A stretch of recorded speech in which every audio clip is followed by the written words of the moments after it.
A big hello and a warm welcome to all of you amazing and beautiful people out there. Welcome to my channel, the Twin Flame Union. Now, in this particular session, the seeker is saying that he is extremely lonely, and this is how actually it starts, this channeling session. The seeker is very lonely.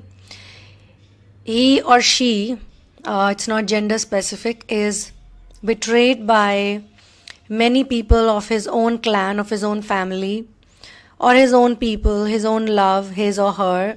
I'm going to say there's a huge amount of heartbreak. And now this is the time when he hears an inner voice which says that just step forward.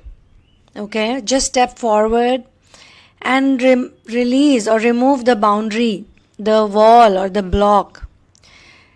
Because you need to find your place, or you need to be in the house of your true love, your beloved. Okay?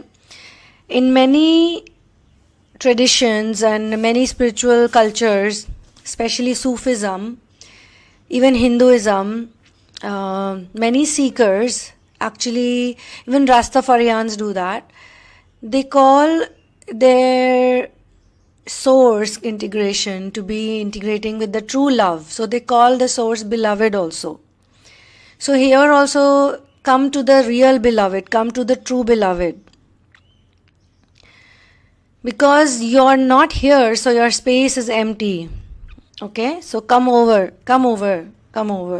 So he or she hears this voice, the seeker hears this voice, and the seeker feels that now they don't want anything else. They don't want all the falsehood, the false relationships, the fake relationships, the pain, the unnecessary suffering. They have tried to look for love from every nook and corner. They have done everything for love, and this stage comes after they have done everything for love, and it's like the final time, they want to believe that somebody on the planet, a human, a mortal being, would love them for real, unconditionally. And they are very disappointed to see that all they care about is money, all they care about is materialistic things. They don't care about me as a person, as an individual.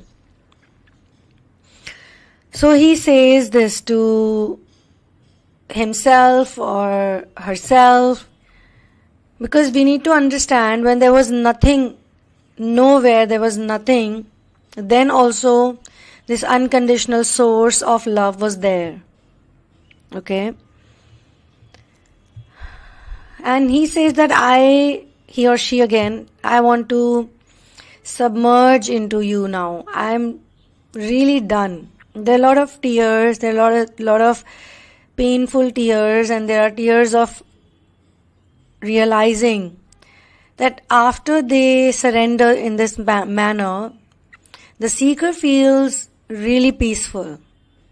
For the first time, they feel deeply peaceful because they have surrendered the need to be loved, the desire to be loved, the need to be cherished, to be acknowledged, to be cared for, the need to be feel wanted, all those needs, And when they surrender, they feel like they're a part of Source. And that feeling that, now they're not separate, they're a part of the Source, makes them feel so warm and so cozy and so fuzzy that they cannot stop themselves from saying that my whole body, everything, my every pore is you. You and me, we are the same. This is a very deep channeling, and of course, this is not going to come to everyone just like that. One has to do a great deal of inner work, and most importantly, you have to be very honest.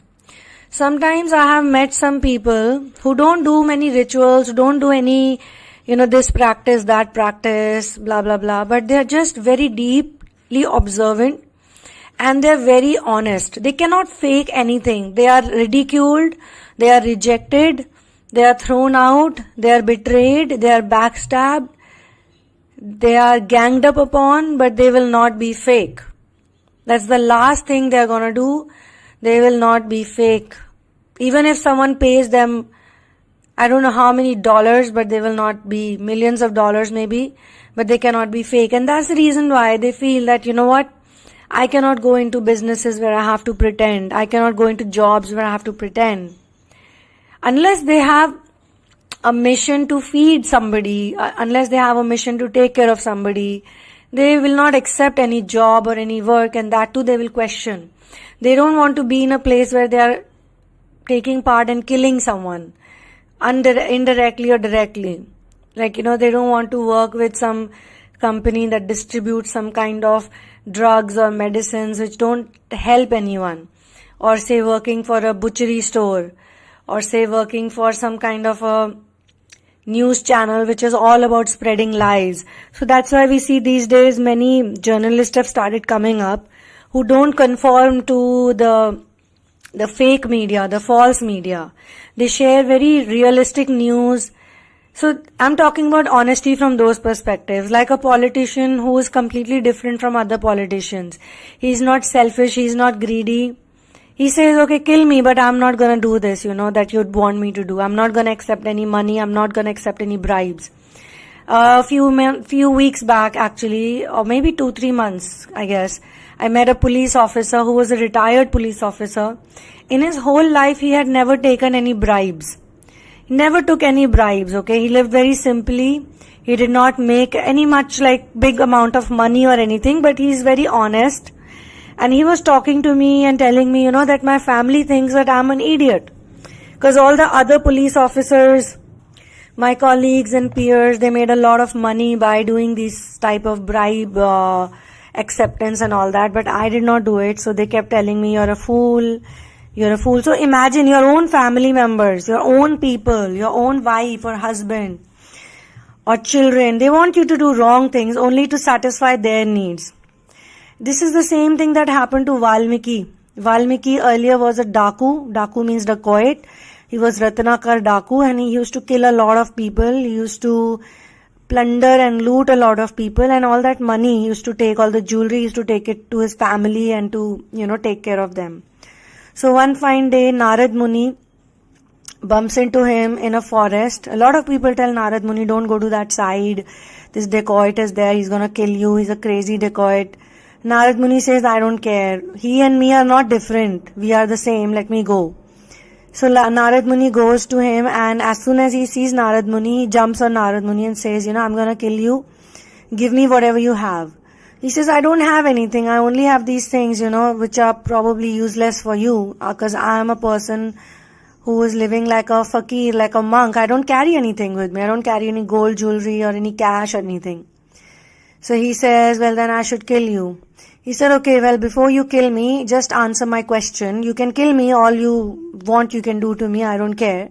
He has this really fearless peace on his face. So even Ratnakar Daku, his dacoit, is very much curious about him, very much enamored by him. So he says, okay, I'll answer your question. What is your question? Tell me. He says, just go home and ask your wife or your mother or your children or your father, whosoever is in your house, your family members, ask them, are they going to share the sins of the crimes that you're committing right now? Because you're doing it, you say that you're doing it for your family members, right? You're doing it for them, for their upkeeping. But just ask them, are they going to be taking a share in all your murderous activities, or you're stealing, or you're jabbing people with some kind of weapon, or your activities like drinking? He says, okay, why not? They would. Of course they would, because I'm doing it for them. I'm doing everything for them. I take all the jewelry I steal from people. I give it to my wife. She's loaded with jewelry. I give so much cash and money to my family members. They live a very good life, They'll definitely accept it. For me, they love me. He says, okay, I'm not saying anything against you. You just go and ask. Do a research He says, okay, you stay here. So he keeps one of his other dacoit to watch him, and he says, you watch this man and I'll come back. Okay, fine. He goes home and he asks every single person in the family, would you take my sins? Would you take a share of my sins? Okay, don't take all the sins, but would you take a share, because I'm taking care of you. So his wife says, well, I'm your wife. My job is to run this house, okay? My job is to run this household with whatever money you bring in. I don't care where you bring in from, because that's not my job. It's not my job to question my husband. But why should I partake in any of your sinful activities? Every single person says no. His wife, his mother. In some stories they say there was a father. In some stories they've mentioned the mother, but wherever I read all the different stories, I was told that nobody wanted to take any share in his sins. And everyone came up with an excuse, like, why should I? The son would say, it's your duty to do this for me. The wife would say, it's your duty to look after the house. The father would say, it's your duty to look after this. So he was so heartbroken after that. He thought that all my life, I've been doing all this for my family members only. And now when I ask them to take some of my sins at least, they are saying no. Now the seeker may not be like the dacoit Angulimal or the dacoit Ratnakar, because Angulimal Daku also later on becomes an Arhant, becomes a very high form of a seeker. And Valmiki, as we all know, is the one who wrote Ramayana. So it's like you can make any amount of mistakes, and you can make mistakes for a very long time. But when you surrender to Source, whenever you surrender to Source, Source will accept you. That's the amazing part about Source. Okay? Always accepts you. In whatever percentage you go to Source, in whatever understanding you go to Source, but Source will always accept you.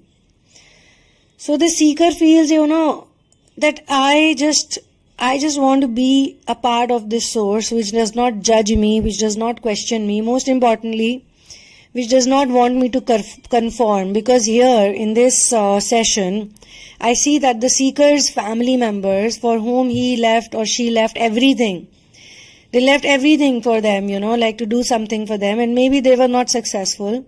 It so happens, that we take some risk in life, we take some sort of calculative steps we take, but it doesn't work out, because as soon as the seeker enters the ascension, the path of ascension or the Kundalini awakening starts, it starts rising. It takes some time, for it to, the whole process to get complete. So when the seeker or the ascensioner feels like, I cannot do what I was doing earlier, but I'm still going to do certain things because I need to do it for them. I don't want to do it for myself, but I want to do it for them.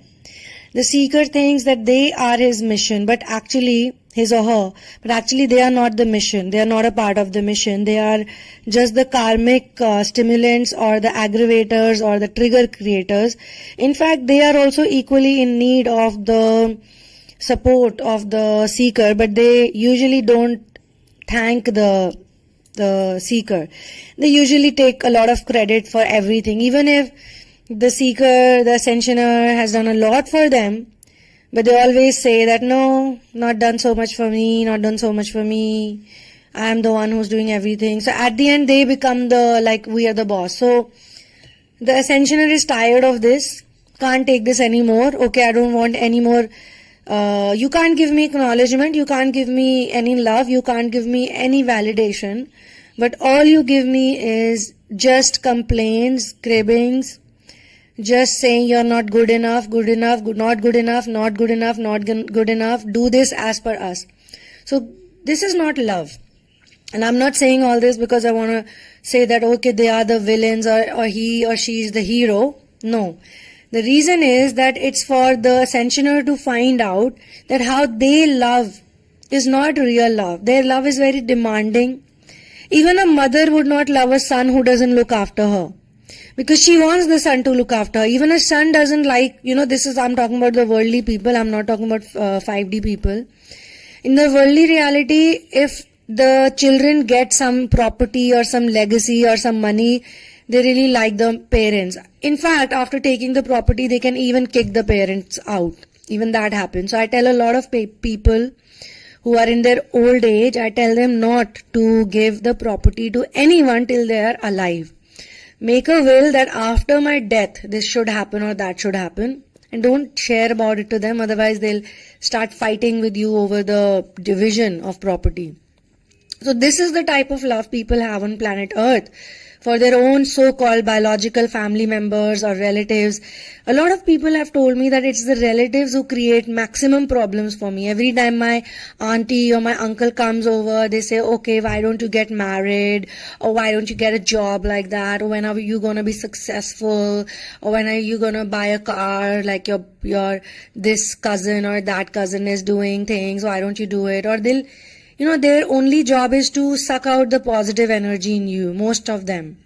So here the ascensioner is cutting out from these type of relationships, the so-called worldly relationships. When it comes to love also, some of them have actually learned this lesson from a lover. Lover and everyone included. They thought that this lover, whom I'm giving everything to, my heart, my soul, my body, my hopes, my dreams, everything to this person only wanted to use me. In the name of true love, by saying that I love you, they cheated on me just to sleep with me. Some of the ascensioners have actually gone through a very painful lesson of deceit, where their partner said, I love you, honey, I love you, baby. They pursued them a lot. They ran after them for many days. They were chasing them like, love bombing them and all that. And when finally the time came, and something happened, obviously it was pre-planned by them, of course, otherwise they would not be so hooked on to get intimate with them. So once they got intimate, they maybe had intercourse or something, then they literally ghosted them after that. Before that, they were still hanging around. Even if there were fights or even if there were misunderstandings, they would still be around, they would keep coming back. But once they got their way, once they got to sleep with this person, once they got the body, some kind of ego satisfaction was attained by them, because such a difficult person, not giving in so easily. So there was a challenge that was created. Oh, this person is not giving in so easily, so I must say some nice things to them. I must say some very loving statements to them. Some love bombing, they do a lot of such statements they make, and then they say, when the other person is convinced by them, okay, believes them, okay, fine, I think you're right, or they give into that, all that admiration, adulation, fake compliments, that's when they'll say, let's go to a hotel room, or let's go to my friend's place, or let's go for this party, or let's go for that party. Some of them have gone so low in their humanity. Let's say they had a partner, they did whatever they wanted to do with a partner, and once they were bored of the partner, they literally passed around the partner to their friend. Like, they made the suggestions that, my friend would want to talk to you or hang out with you. Would you be interested? Or what do you think about partner swapping? Or these type of things they would say. They just wanted to throw these hints, so that if they can get a yes or a no. So this broke the heart of the ascensioner. And then coming to the marriages now. There are many situations actually, but I'm going to just touch on a few right now. The marriages, the husband is constantly telling the wife, I need this, I need that. He's literally made her a slave. Make my dinner, make my lunch, cook for me. One day she's very unwell and she says, I can't cook today, honey. He goes like, what? You can't cook today? You can't even cook. You're always having some problem. She says, let's order from outside. We always order from outside. Like, she feels like I'm depending on this man because he's paying my rent or he's paying my money or whatever groceries he buys, and he's making me feel like a slave. I quit my job to be with him. I quit my job to be a housewife. Now I have all these children with him. What do I do? So there she gets a heartbreak, and she realizes that he's not the one for me. He can never give me any love. And then she thinks about all the past lovers who have done similar things to her. Now this is about women. Then we have about men also, because today only someone wrote to me on my channel that, why do you always speak about men doing bad things to women? I would like to clarify that's not true. I have not done only that. I've spoken about many situations which are not gender specific. You could be a man who's cheated on by a woman, like the woman only uses the man for money. Every time she needs a money, or she needs a diamond ring or some cash, or she wants to buy a dress, she's very loving and she's very nice to her boyfriend or to her husband, and once she gets that, she's not interested. Whenever she's nice because she wants something. So this type of man who's with a woman who's using him every second day, every now and then, using him for something, he's very heartbroken too. As a seeker, he feels that, my job is only to do for her. He wants to do for many people. Like if he wants to do something for his sister, he wants to do something for a patient in a hospital, or he wants to do some help for some cousin, who's or some children whose parents have passed over. The wife goes like, are you crazy? All this money you're going to distribute to all these useless people? Huh? Why you want to do that? She doesn't mind when this money is getting wasted on her branded clothes, on a stupid thing she buys, all the jewelry she buys, all the food that she buys, all the show off she's doing to her friends and her relatives, showing off like, you know what, I got this, I got that. She's got no heart, he feels. She's got no heart. She's an ugly, evil woman. She doesn't care about anybody's needs, only her needs, only her. And she is selfish, to the core. He wants to be with a godly woman. He wants to be with a mission-oriented woman. He wants to, and I'm talking about an ascensioner. I'm talking about a real man. I'm not talking about a fake-ass man, okay? So he also gets a heartbreak after doing so much for her all the time. And then he finds out that she's cheated on him with someone. Like maybe his best friend, or maybe some colleague from his office, or maybe somebody in the gym, or maybe in the family, like one of his cousin brother. And he goes ballistic, he goes crazy after this. But all these people that I'm talking about, these are not the people who are going to go back to the old ways now. And that's why this channeling makes sense for them.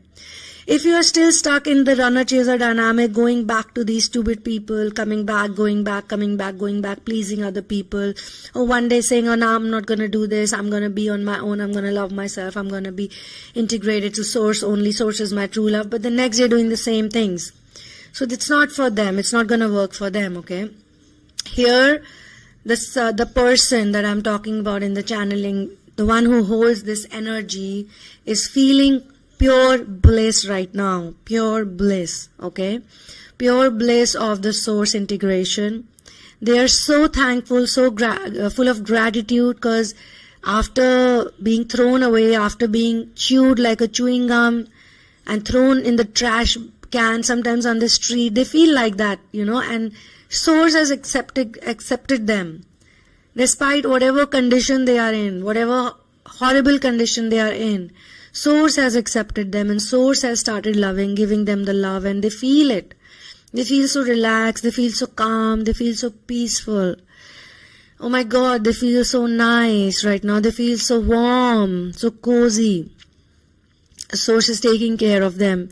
They were so heartbroken. They did not even want to work. They did not want to go, do the business. They did not want to do anything. They do not even want to cook food. Some of the people I can see, they actually suffered some kind of disease. Because of some disease, after getting a bad betrayal, they got sick, they got diseased. And they feel like, this person has given me a kind of a lesson. It could be mother, father, brother, sister, anyone whom they really trusted a lot. And they thought that this person can never betray me. Anyone else can betray me, but not this person. So when they learn this betrayal, or they go through this betrayal, the process of betrayal, they are totally heartbroken. They're totally sick. They cannot even get out of the bed. And either someone tells them this, or they read it somewhere, they listen to a channeling message like this, or they watch some video, something, something. They just get a sign actually. Or maybe they hear some kind of intuition, messages, clairvoyance, a mystical experience happens in their life. And they just realize that, oh my God, I'm not alone. Maybe they're crying, okay, they're crying. And they're asking a question to God, and a random message comes which is exactly in lines of their question. Like the other day I shared in one of my channels that I was crying about something. I was literally telling source, like masters, I'm all alone. And it was not like a long thing. It was very I would say it happened just in 30 minutes. It was something to do with social work. Some people who had just been very mean to me. I was tired of these mean people on my social media, constantly sending very negative comments and still hanging out like friends. And I was like, what type of friends, so-called friends are these? They're always saying mean things. Whenever I do something good, they always say this doesn't work, that doesn't work. And they have these fake social service lifestyles. They live on the internet, collecting money from people, being all fake. I was crying a lot. I was crying, and immediately, and I was saying, I'm not going to do any of this work now, I'm not going to do this work because so many mean people are there. All they do is be negative. But maybe I was more focused on their negativity also, There are so many people who love me, so many animals, my friends who love me, but I was more focused on their negativity. So it was my area of work too, that I don't no longer need to be focused on them, even if they're closest to me, or even if they have a very some kind of a high position in the contributors, because a lot of contributors are also fake. We need to learn that. There are some contributors who are very genuine. They don't do it for the money, they don't do it for anything, for the fame, for the publicity. They just do it because they love it, because they really want to contribute.